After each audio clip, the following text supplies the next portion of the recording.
Hola amigos y amigas, ya regresamos ahora con Enrique Valderrama para seguir comentando un poco sobre la coyuntura electoral. ¿Qué tal, Enrique? Gracias por haber venido. Muy buenas tardes, Franco. Muchas gracias por la invitación.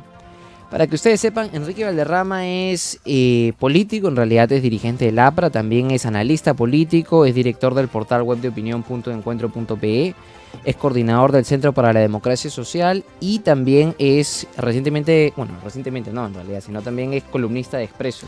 Sí, claro, ya hace como 2 años más o menos, ¿no? Sí, Claro, estamos ahí. entonces, en realidad, cuando yo estaba haciendo la pauta para este programa, una de las razones que, digamos, me motivaron más a entrevistarte e invitarte para que estés aquí el día de hoy, es que tienes un perfil interesante, ¿no? Un perfil, y acá en realidad ya hemos entrevistado tanto a candidatos al Congreso, a políticos de todas las edades y también varios jóvenes, pero el perfil que me llamó la atención de ti es que eres político, pero que también tienes inquietudes periodísticas, ¿no? Y hasta cierto punto me sentí hasta un poco identificado. Ahora, justo te hablaba de Frecuencia Suicide, de la revista, Sí, ¿no? sí. Y precisamente me pareció muy interesante el trabajo que tú estás haciendo en .encuentro.p.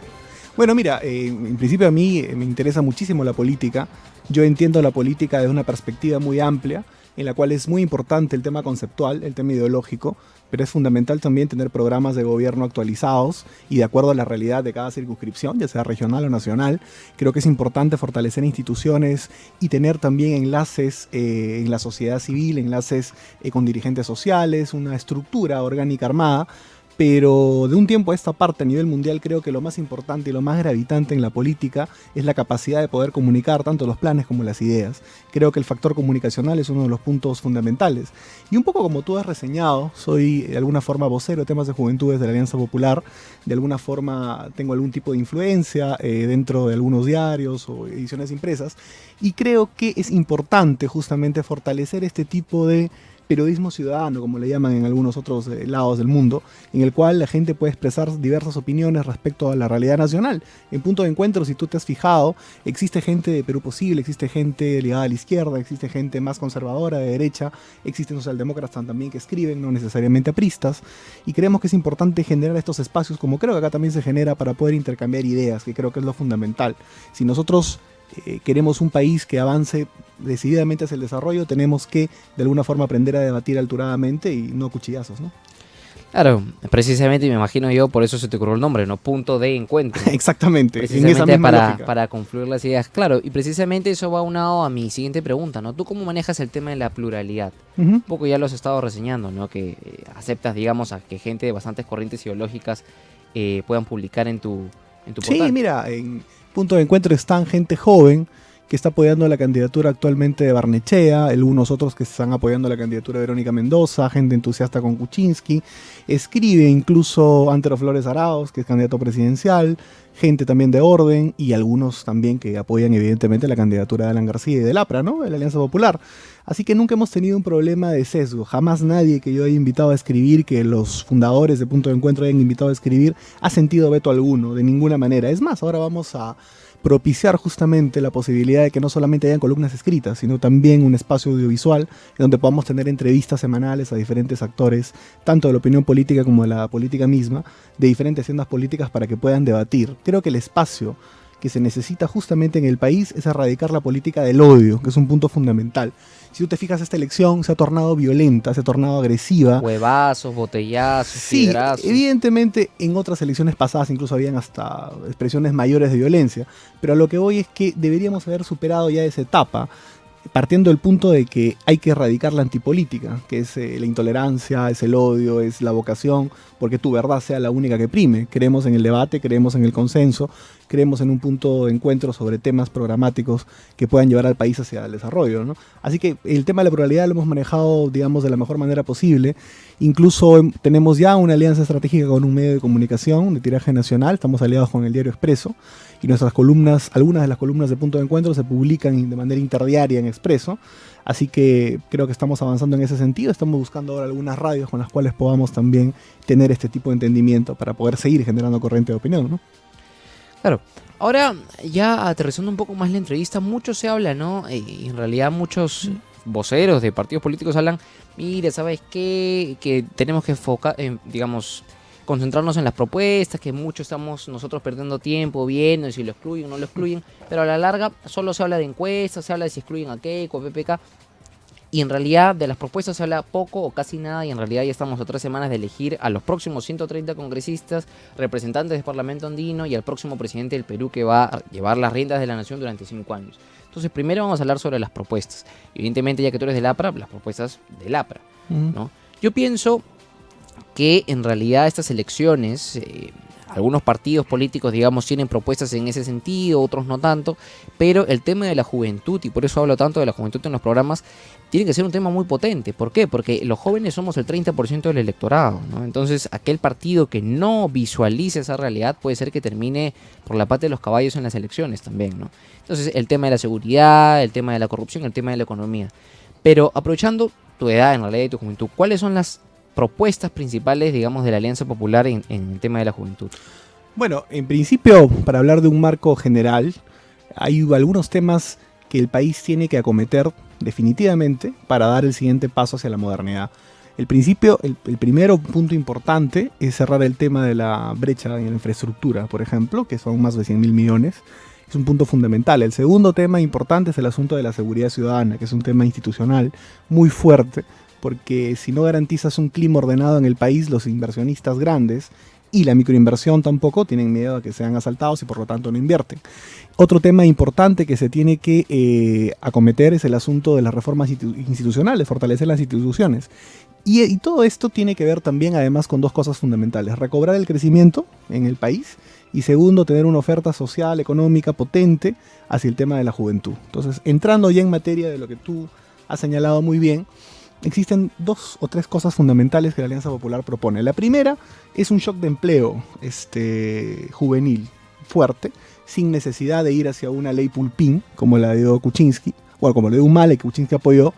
Es el tema de que nosotros podemos generar puestos de trabajo para los jóvenes sin la necesidad de atentar contra la legislación laboral a través de un mecanismo llamado empleo juvenil por impuestos. El primer punto fundamental, es decir, que a cada empresa que pueda contratar jóvenes se le puede deducir impuestos, como primer tema fundamental. El segundo es también en la lógica de construir obra y de crear puestos de trabajo, es la posibilidad de que se organicen los mismos jóvenes a través de los clubes deportivos, dicho sea de paso que ya están organizados en los clubes deportivos, y se les pueda dar presupuesto para que ellos mismos ejecuten obras. Por ejemplo, infraestructura educativa, infraestructura deportiva, campañas que tengan que ver con prevención de salud, con los intereses determinados que tenga la juventud. Es decir, darle participación directa. O sea, básicamente tenemos nosotros 3 principios en el tema de la juventud: empoderamiento, apoyo y generación de participación. En el empoderamiento nosotros creemos también en la necesidad de que la educación no puede ser un privilegio. Nosotros conversábamos con un equipo relacionado a la Alianza Popular y decíamos el costo promedio de una pensión universitaria en una universidad privada, más o menos entre las más y las menos, es de 800 soles alrededor, ¿no?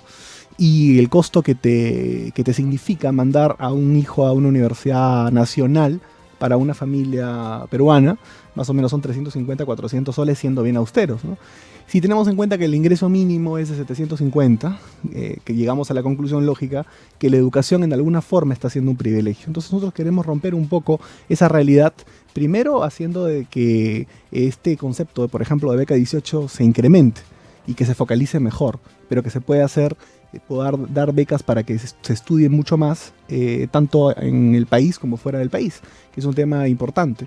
Y no solamente la educación universitaria, sino también planteamos, por ejemplo, construir 50 institutos tecnológicos a nivel nacional para poder generar mayor trabajo. Hay un tema importante y que lo conversábamos con algunos amigos relacionados con empresas extranjeras que decían que se importan, por ejemplo, acababan de importar 1.000 técnicos españoles o que se importan técnicos coreanos. Si hay gente joven muy capaz en el Perú que podría ocupar muy bien esas plazas. Lo que pasa es que no están capacitados. Claro, digamos, el enfoque en la educación superior típicamente ha sido de educación universitaria y no de educación, digamos, técnica superior. Sí, yo creo que es un complemento, porque naturalmente si nosotros comparamos el nivel de profesionalización tanto del Perú y lo comparamos con Chile, con Colombia, estamos por debajo de ellos, es decir, necesitamos más profesionales, pero naturalmente también necesitamos una inyección potente de institutos tecnológicos para que haya también pues jóvenes técnicos calificados, que es lo que requiere el país en términos productivos de manera más inmediata, ¿no?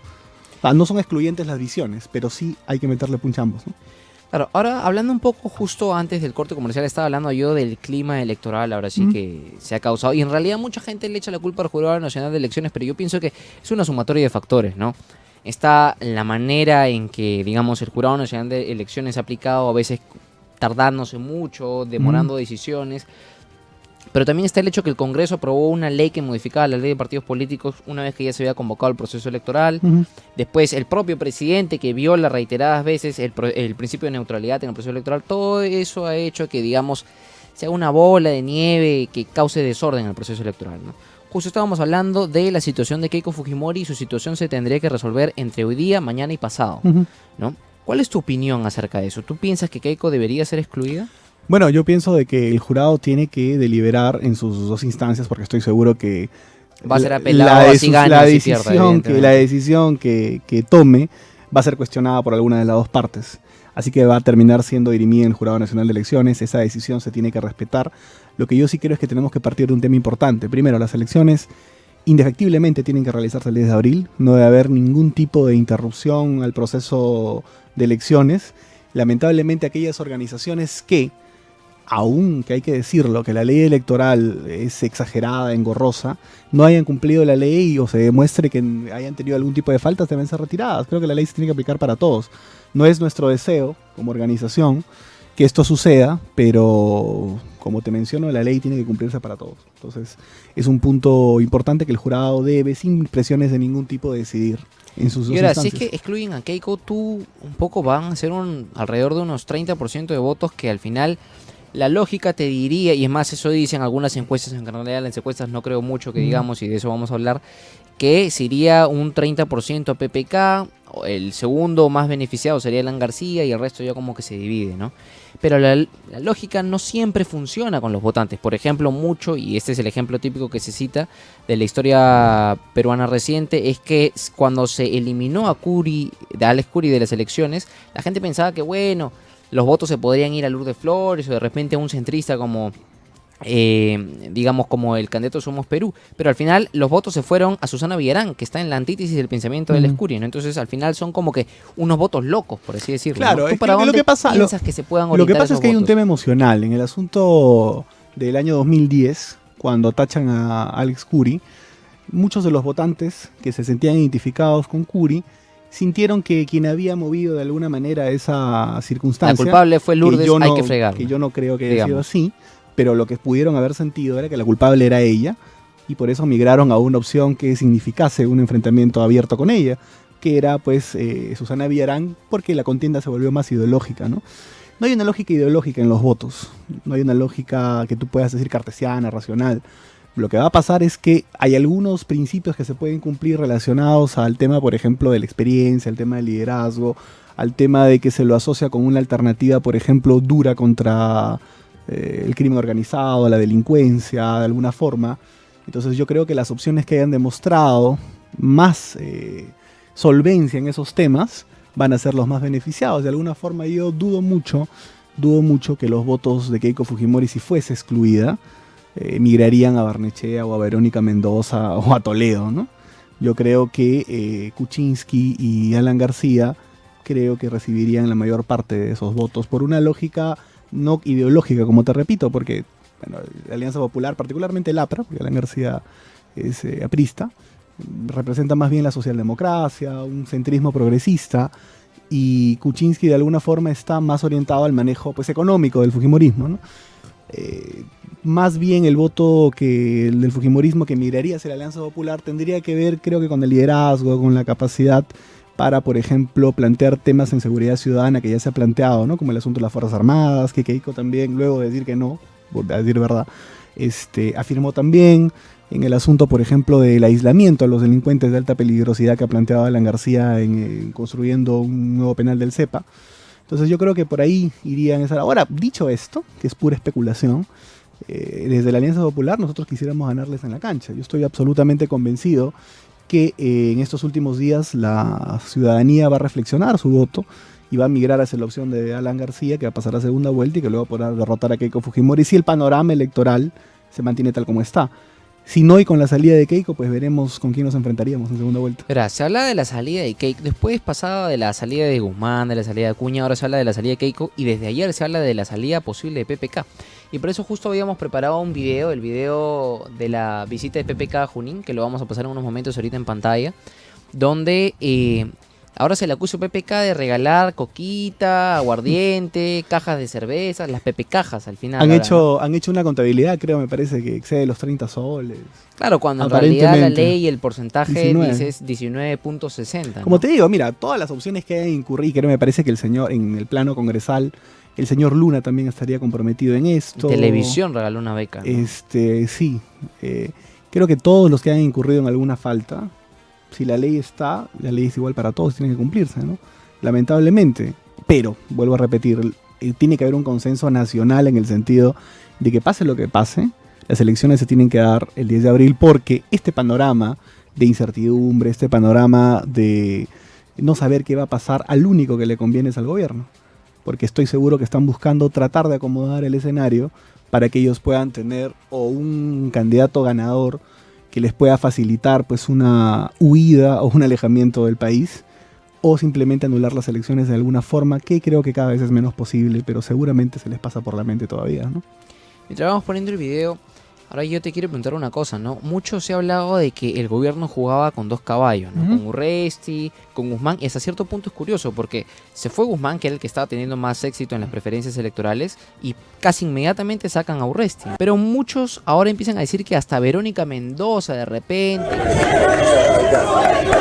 Ok, hacemos el llamado para el señor presidente. Hay un distanciamiento, al final dicen que ideológicamente serían los más cercanos y por eso podría ser un tercer caballo. Antes de que tú me respondas, vamos a ver el video que ya está en pantalla. A ver. Ok, hacemos el llamado para el señor presidente de la comunidad. Muchas gracias, hermanos, por esa apertura. Muchas gracias. Se hace un llamado a los diferentes delegados porque el doctor Pedro Pablo Kuczynski no ha venido con las manos vacías, sino también ha venido para, como se dice, Ayuchacundo, en nuestra quechuita. Mis hermanos. Entonces, ahí tenemos para cada barrio las 15 cajas de cerveza, también la cañita pura, también la coquita. Con eso ha venido Pedro Pablo Kuczynski. Y siga la jornada. ¡Viva Pedro Pablo! ¡Viva Peruanos por el Cambio! ¡Viva Zapalenga! ¡Viva el Perú! Muchas gracias. Gracias, arquitecto. Bueno, continuando, vamos a continuar, que vamos con 3 esquinas, por favor. Sigue continuando la fiesta. Este es el primer video, ¿no? Porque hay otro. Hay otro, Hay sí, otro en donde aparece, me da la impresión que se le ve a él mismo. Porque acá anuncia el maestro de ceremonias que se va a regalar al barrio pues 15 cajas ¿Por de... qué paralizarse? Me parece que él mismo se entrega. Incluso hoy día vi otro video en el que el mismo día se le entrevista a PPK, hoy has regalado cajas de cerveza, y Martín Vizcarra como que balbucea y dice, no, eso es del candidato del lugar, ¿no? Entonces de repente por ahí va a tratar de hacer su defensa cuando evidentemente ya se haga la audiencia y lo citen y todo, ¿no? Sí, Incluso, es probable. pero en realidad eso te demuestra que una mala manera de hacer política está enraizada en nuestra sociedad y no es mediante el clientelismo, dando cajas de cerveza, dando 300 soles por un lado, los que tienen universidades dando becas. Entonces al final esa es una manera de hacer política que debería cambiar. Pero justo estábamos hablando nosotros ya de otra candidata y era Verónica Mendoza. En el tema de las agendas y que un perito dice que es su letra la que está en una de las agendas de Nadine, ¿tú crees que eso la pueda, digamos, castigar en las preferencias electorales o no? Absolutamente. Mira, una de las cosas que complicó terriblemente el triunfo de Toledo el año 2001 y de la posibilidad de que triunfara Alan García, que finalmente no se dio por poco porcentaje, después de haber tenido 10 años de antipropaganda fujimorista, fue justamente el tema, no sé si lo has revisado, el tema del asunto de la hija de Saraí. Él no quiso y se negaba durante toda la campaña a hacerse la prueba del ADN, y eso fue lo que le fue restando. Y yo creo que esta es una suerte de ADN moral que tiene Verónica Mendoza, que no se quiere hacer una prueba grafotécnica. Ella dice porque no va a aceptar ningún chantaje, pero la gente pues difícilmente cree una cosa como esa, ¿no?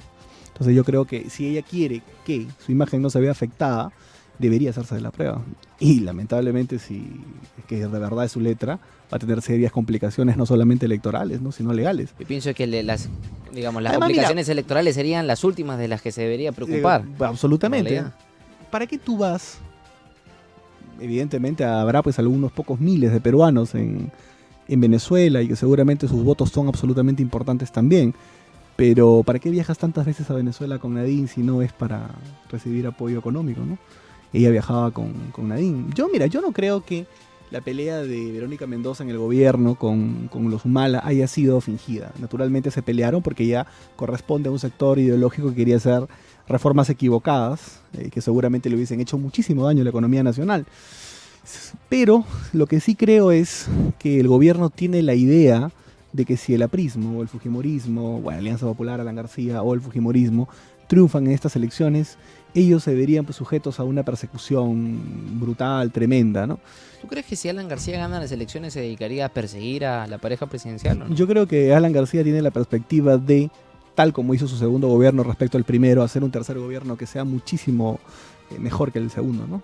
No creo que tendría tiempo para ver eso. Además, eso lo ve el Poder Judicial. Creo que alguien niegue la posibilidad de que se le deba juzgar o investigar a la pareja presidencial después de todo lo que ha pasado.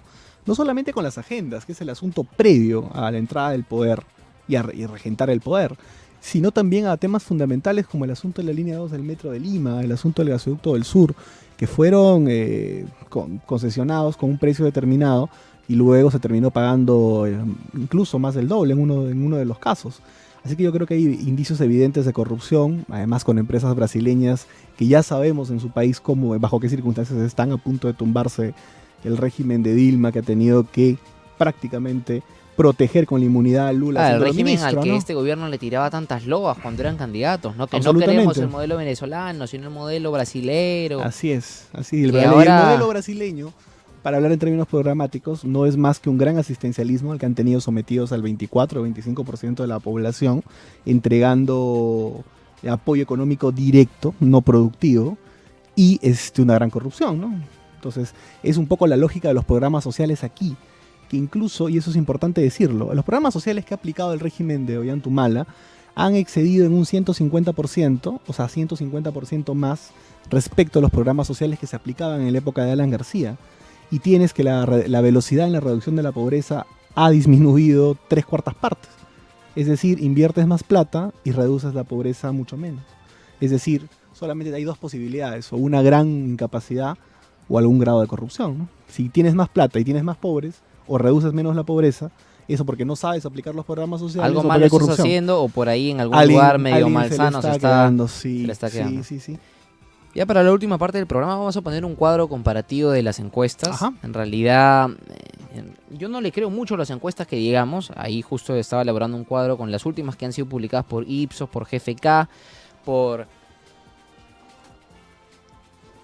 CPI, por Datum, por IDICE, por CIT, ¿no? En realidad los resultados y las tendencias, hay como que una división, ¿no? Generalmente IDICE y CIT suelen ser un poco, digamos, más benignas con Alan García, ¿no? Mucho se le ha criticado sobre todo a IDICE, que IDICE incluso pone a Alan García en un segundo lugar cuando las demás lo ponen, digamos, con un menor porcentaje.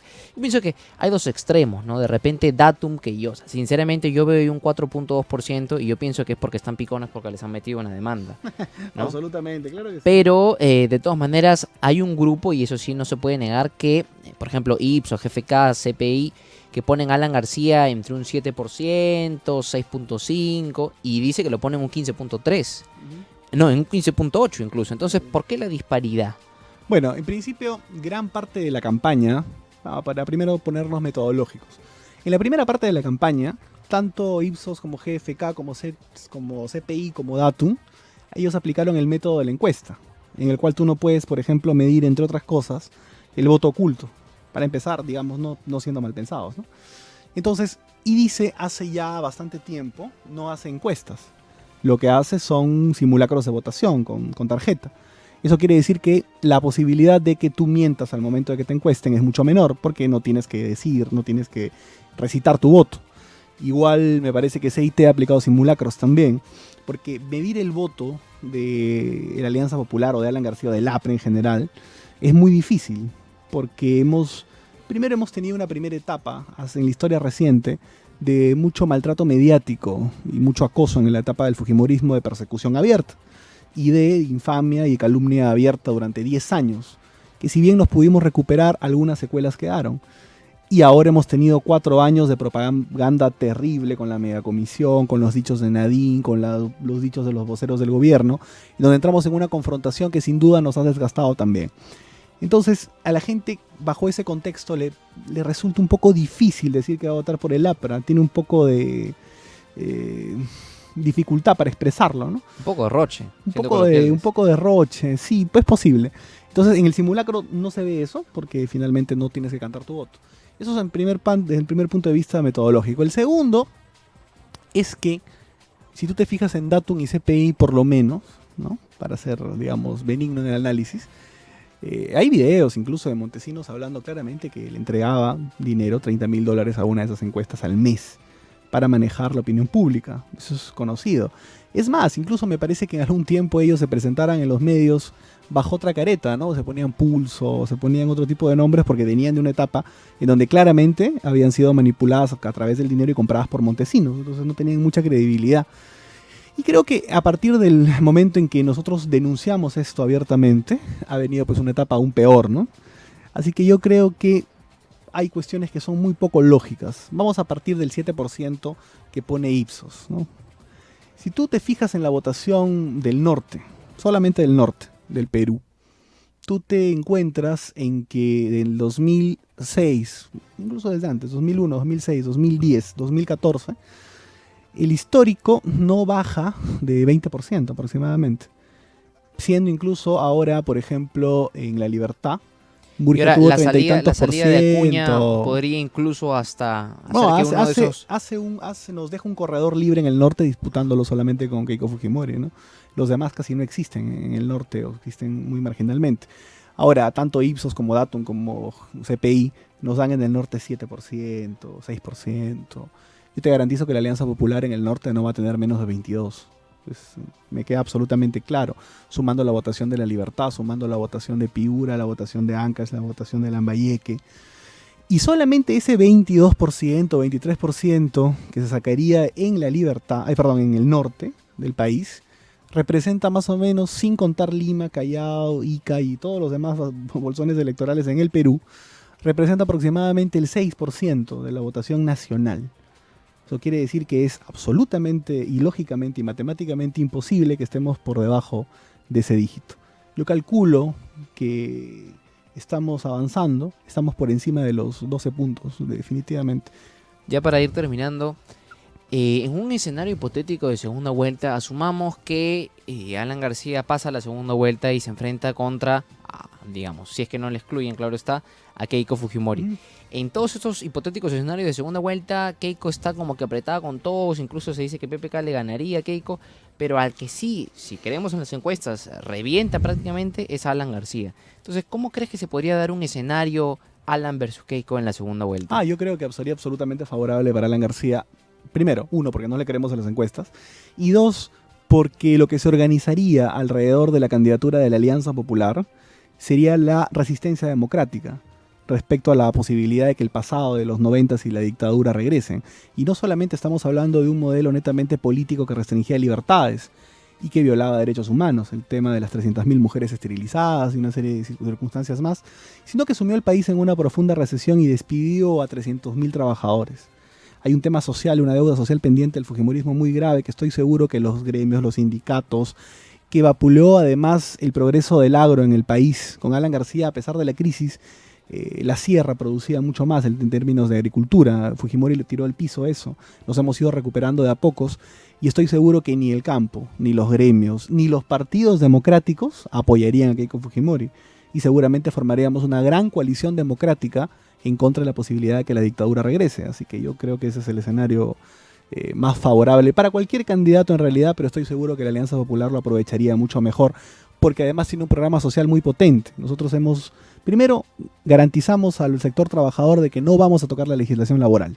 No vamos a propiciar despidos como quiere Klimper, como quiere Kuczynski. Absolutamente no. Segundo lugar, nosotros prometemos empleo joven por impuestos y prometemos que vamos con el canon comunal a llevar la tecnificación al agro y además también programas como Mi Chácara Productiva o como, por ejemplo, la posibilidad del microcrédito y el relanzamiento del crédito agrario. Entonces, creemos que nuestra propuesta social, además para taxistas y mototaxistas, es infinitamente superior a la del fujimorismo y estoy seguro que en estos días eso irá haciendo que vayamos ganando más adeptos. Finalmente, ¿cómo te podemos seguir a ti en redes sociales y también a Punto de Encuentro, tu portal de opinión? Bueno, entrando a la página web primero, puntodencuentro.p, ¿no? Todo seguido, donde encontrarán de 4 a 5 análisis coyunturales o incluso análisis de literatura en la página web nuestra, Punto de Encuentro, en Facebook /Punto de Encuentro, en el Twitter es @pdnoticias. Y bueno, a mí pues @valderrama_en para poder estar en contacto en el Twitter y poder intercambiar opiniones. Y a todos aquellos universitarios, amigos que les gusta la política, y no solamente la política, sino que esta idea del Centro para la Democracia Social de analizar políticas públicas en infraestructura, en el tema medioambiental, y quieran expresar sus opiniones de manera corta, tienen las puertas abiertas de Punto de Encuentro para poder hacerlo. Bueno amigos, eso ha sido todo el día de hoy martes 22 de marzo de 2016. Nos reencontramos el próximo martes con muy probablemente un debate entre candidatos jóvenes al Congreso, por ahí que viene Augusto Rey e Indira Wilca. Ya volvemos la próxima semana.